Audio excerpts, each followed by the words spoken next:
Freight Efficiency with NACFE's Mike Roth and Friends. In episode 58, we have Alison Conway, Associate Professor at the City College of New York, where we talk about the challenges of goods movement in dense urban environments, the impact of e-commerce on freight delivery, the shift in vehicles engaged in goods movement, and using data to better understand what is happening in e-commerce.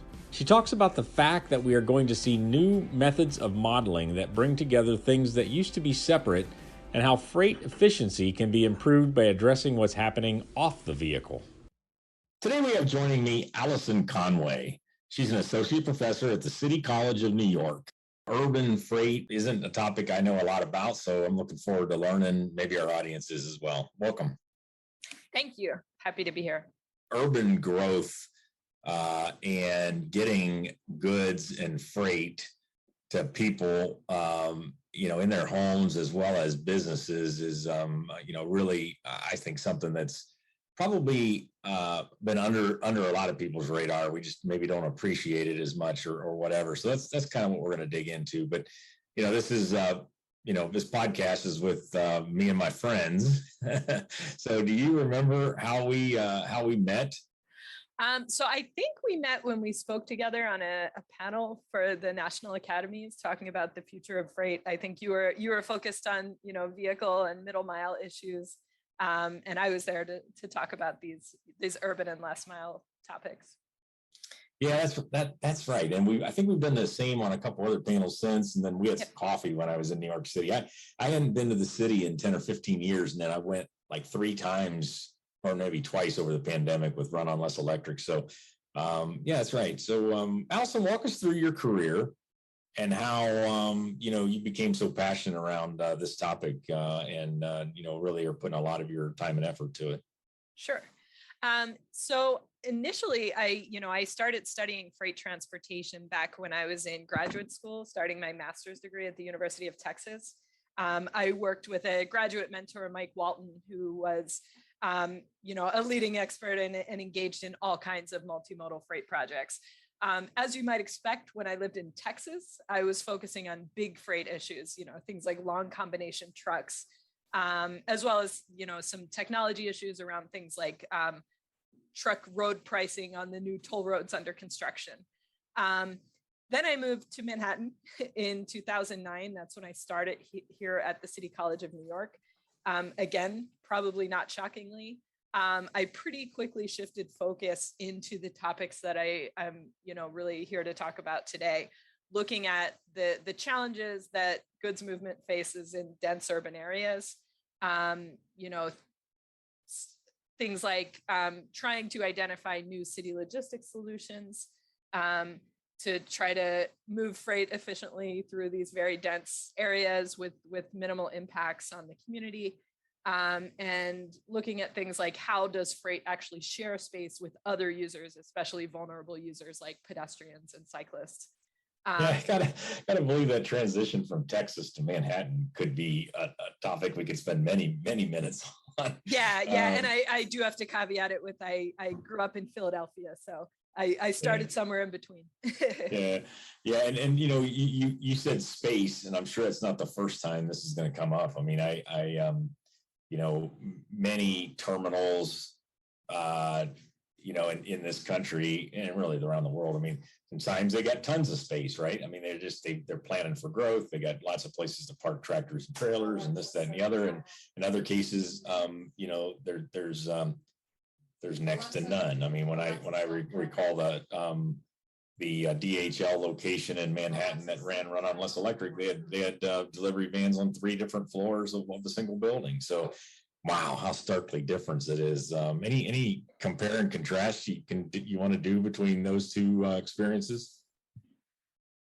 I mean, I would just say, the challenges become increasingly complex, I guess, when you get into urban context, just because you're bringing in so many more stakeholders into the process. So things like even just looking at, how do you design and manage parking space in the city? There are 4 different city agencies that play a different role in addressing that issue. So like the Department of Transportation manages the curbside parking regulations, but the Department of City Planning determines off-street loading requirements. And, the police department is responsible for enforcement, and the Department of Finance establishes ticket costs. And so it just really gets complex really fast when you're trying to, propose a policy solution, for example. Just even identifying who are the right stakeholders to bring to the table becomes really interesting. Yeah, fascinating. I'm sure that there's a difference between older cities and younger cities and different parts of cities and so forth that just make that really, really complex. Why don't we take a step back and talk about like urban freight? I'm really interested in maybe a way to look at this, Alison. What was it like pre-pandemic or pre-e-commerce? And then what has it meant to cities now that we're trying to get, packages to apartment buildings and storefronts rather than, sort of larger buildings when it comes to urban. But maybe just talk about getting goods around big cities and maybe use Manhattan if that's most appropriate. And then maybe couch it as pre or post this e-commerce and what effect that has on it all. Sure.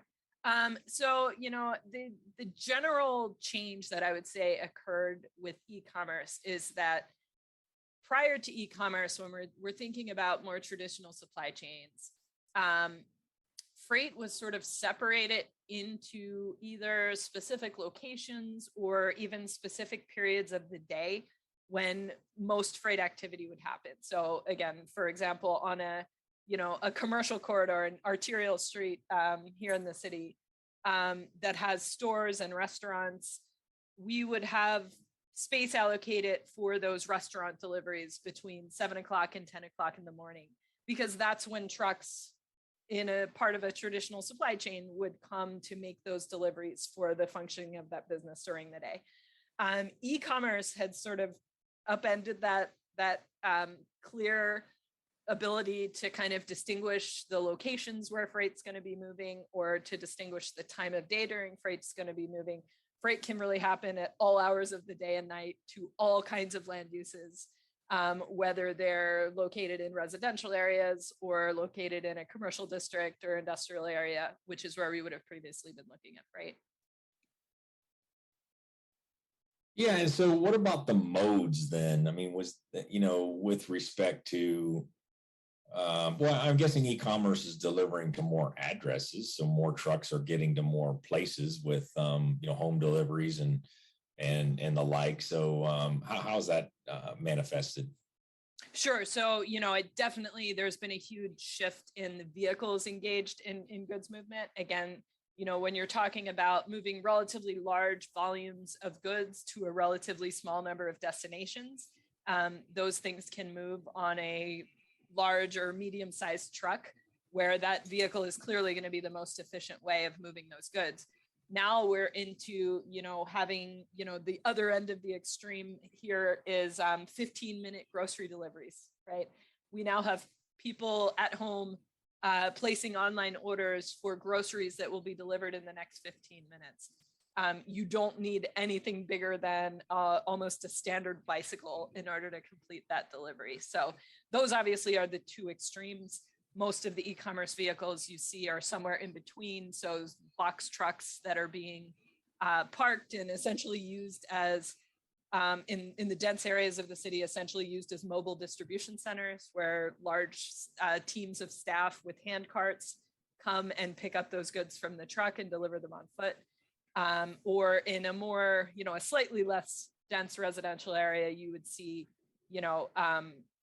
more like vans or small trucks making those kinds of deliveries. Mobile distribution centers. That's interesting. I suppose I thought about that before, but never really thought about it a lot. I mean, I think the last time I was in the city, I noticed a lot of bikes, maybe electric bikes with, what would you call them? Like package wagons. Is that a thing that's starting up, and what kind of advantages and disadvantages of some of that sort of 3-wheeler or even 2-wheeler with a little wagon pose in cities? Sure. Yeah. So, for example, here in New York, there has been a proliferation. The city has an ongoing pilot study looking at cargo bikes, and so they're kind of developing standards and policies around the use of those type of vehicles. But there are several hundred of them now in operations on the streets. Most of them are doing local deliveries of things like groceries. For example, the food deliveries from Whole Foods, at a number of the Whole Foods locations in the cities, you'll see those.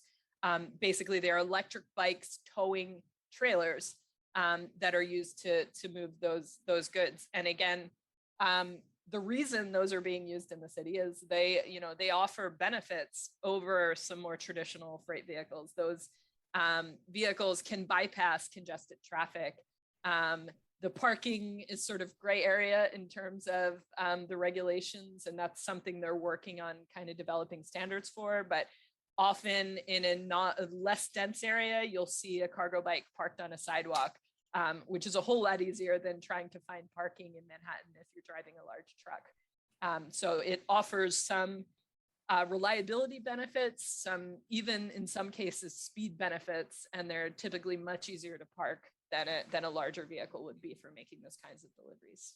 Yeah, I think about the classic, vans and step vans, or these cargo vans, sometimes call them. I mean, they're going to oftentimes double park or try to find a place to park while the courier or the delivery person's going in and out, or maybe they got a team where there's a couple of them going in and out. But if you could find some sort of parking spot for this medium duty truck, maybe twice as many packages that could come into a place, maybe there's a way to find an off-street parking where then these on bike couriers come to get it. That might take some, because just the amount of trucks that we are adding to these cities, and we're talking about Manhattan here, but we could be talking about Columbus, Ohio, or Pittsburgh, or other places that aren't quite as dense, but certainly are dealing with this challenge.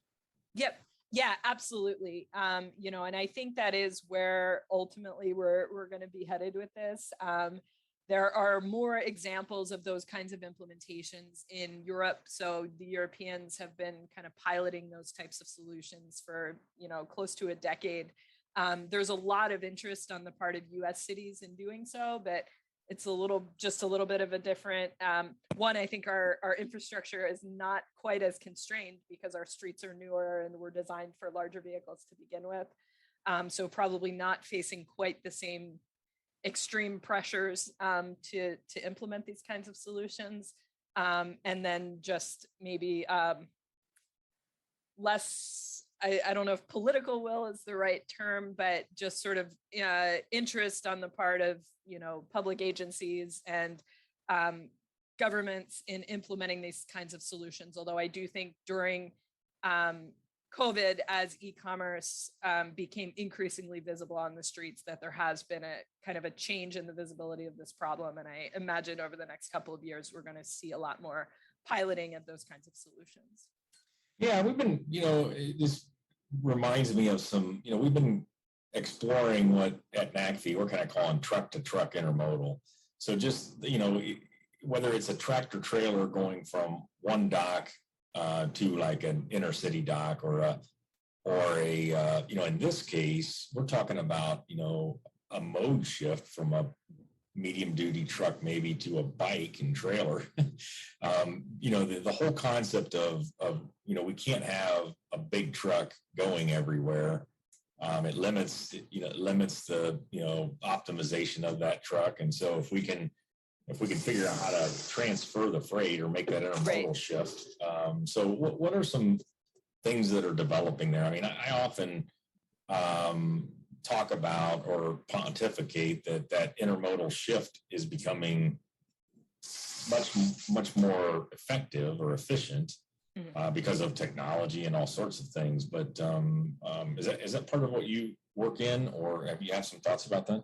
Yeah, so I haven't done any specific studies on this, but absolutely, I think there's a couple of things happening that I agree with you. I think that's kind of the next frontier of this.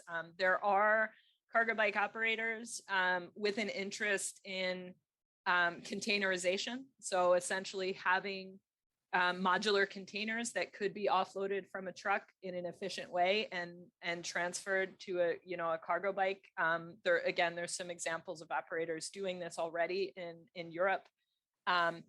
There is here in New York, there's also a lot of general interest in seeing that if we can use multimodal solutions like freight on barge to bring things to the waterfront and use solutions like cargo bikes or small electric vehicles, which could benefit from modularity.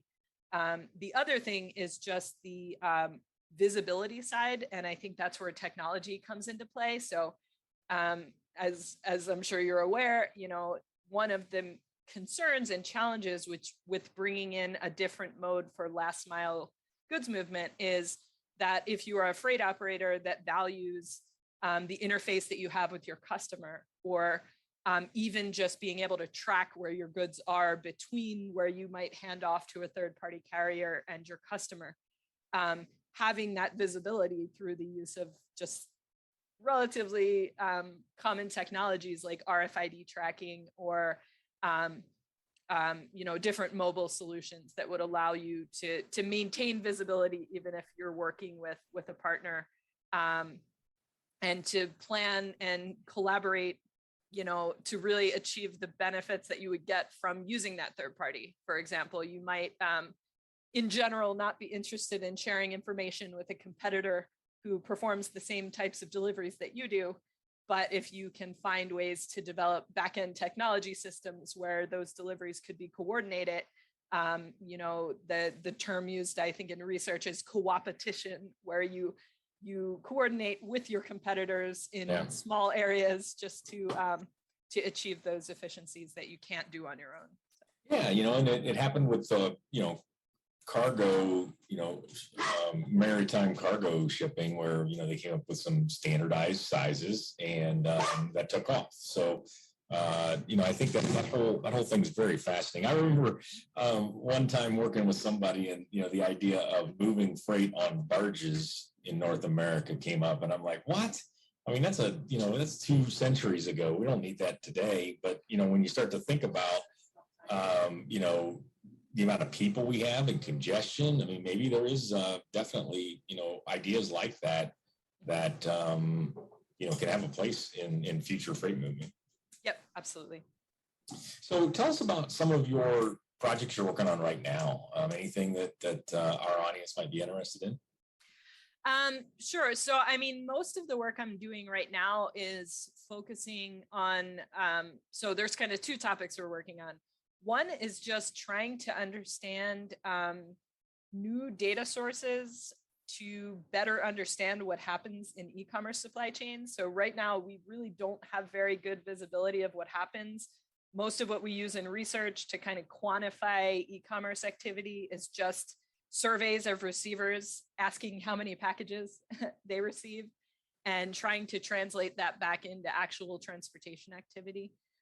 So I would say right now we're focusing more on just kind of identifying the problem, but the hope is that in the long run, this could lead to kind of more productive discussions that would help establish better partnerships between the private industry operators and the academia and the public sector to allow for better informed solutions, because right now we're kind of guessing as to what's on the road at any given time. Yeah. And I got to tell you though, I'm like once a week or once a month, I am like shocked at how much data that people are finding out there, right? Either it's way data, or we were working with someone, I can't remember who, was actually getting video pictures of the trucks as they went across way stations, and they were mapping then. Right. And they were mapping then, the actual kind of truck to the amount of weight. I mean, that's very, very, very valuable to a lot of us trying to make these things happen. And so there's data, big data is here, and it's just a matter of kind of finding it and figuring it out, reapplying it to, other problem solutions. Yeah. Right. Yeah, and e-commerce has sort of a unique new challenge when it comes to data. I totally agree with you. There's a lot of really cool work going on. I think the one project you mentioned, using inductive loop signatures to classify vehicles by industry, like there's really cool stuff going on. But the challenge with e-commerce vehicles is it's not always easy to distinguish an e-commerce vehicle from a passenger car, for example. So you might have someone working for Amazon Flex doing deliveries in their own personal vehicle. So if you capture that on a camera, or it drives over a loop detector or a weigh station, it's not going to register as something different from a passenger car. So that's one of the really interesting challenges of dealing with urban freight specifically, and probably e-commerce even more specifically, is it sort of makes the data challenge even more difficult, just because these vehicles are not as easy to distinguish as a 5-axle semi-trailer would be with that data. Yeah, so I've never asked any of my researcher friends this question. So this one, maybe get ready for this one.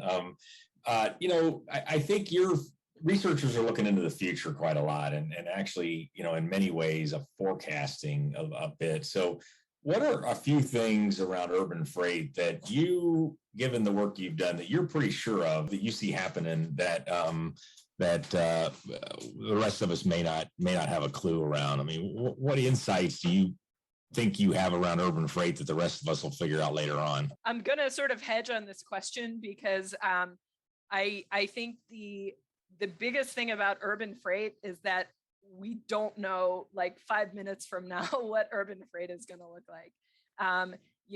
These particularly, and that's not true. I shouldn't say that about all urban freight, but e-commerce specifically. E-commerce supply chains are so nimble and change so quickly in response to market demands that I honestly feel like by the time I publish a paper, it's already out of date, because whatever I was able to observe on the street, that operator has shifted to a new delivery model already. So I realize that's kind of avoiding the question. I would say that I do think that, urban freight, again, it is growing in importance. I think there's much broader recognition that it needs to be addressed as really an integrated part of the transportation system. We have always treated it as sort of separate from passenger systems. And I think with this move towards e-commerce, it's become impossible to segregate freight as something different from other transportation using the street. So I think we're going to see newer, methods of modeling that now need to start to bring together those things that used to be separate in new and creative ways. Yeah, and we haven't even talked about some of those solutions around like common locker areas and things like that. So the pendulum swings, both ways and so forth. So, right. Well, Alison, we're kind of running out of time, but what are a few things that you'd like the audience out there, that anybody following sort of freight movement, that they should take away from our conversation, and some things maybe they should do or think differently about, or what are some ideas or even some suggestions you have for us? Sure. So I'll give you 2 points. The first is just something that you just raised. I'm not going to go into detail on locker systems, but I think there have been a couple of interesting studies recently that have started to look at one way of making freight more efficient is to really address what's happening off the vehicle. So here in New York, we talk about we need to write tickets to enforce parking, and I think a lot of efficiency could be gained if we made it as easy as possible for the driver to drop off those goods, whether it was in a locker or at a centralized delivery point in a building. So I think there's this, we should be looking at more integrated solutions between buildings and the street, and how we can make freight operations holistically more efficient, not just looking at the vehicle kind of by itself. The second thing I will say is something that I've learned working on urban freight issues in New York, and talking to people in cities around the country, is that there are actually more allies out there than you might think in terms of addressing freight issues. I have actually found that when I present my work in venues that are full of bike and pedestrian advocates, it's actually very easy to find common ground, and to get support in developing new and interesting city logistics solutions. So Maybe that's my final thought, is just that, those in the freight industry may not think sort of public meetings and bike advocates as partners in trying to gain new solutions. But I really think there's a lot of potential to engage with those different kinds of stakeholders to really try to move some of these solutions forward. I think it's a great thing to close on. I think, sometimes these modes compete with one another. And I think there's a lot less competing and a lot more collaboration that can make us all successful. I mean, we've been talking to a lot of folks around, even in like intermodal, rail, where, the drayage run on each end could be zero emission. And then you've got a really high efficient rail in the middle. And so that whole, let's just all work together to figure out the most efficient. People movement's kind of been doing that for some time with, should you take an Uber? Should you take the bus? Should you take a bike? Should you walk? I mean, all those kind of trade-offs. Right, exactly. Well, thank you so much. It's been a pleasure talking to you, and good luck in your work. It's fascinating, and we'll touch base another time. Yep, great. Thanks for the opportunity. It was great to talk to you as well. Freight Efficiency with NACFE's Mike Roth and Friends.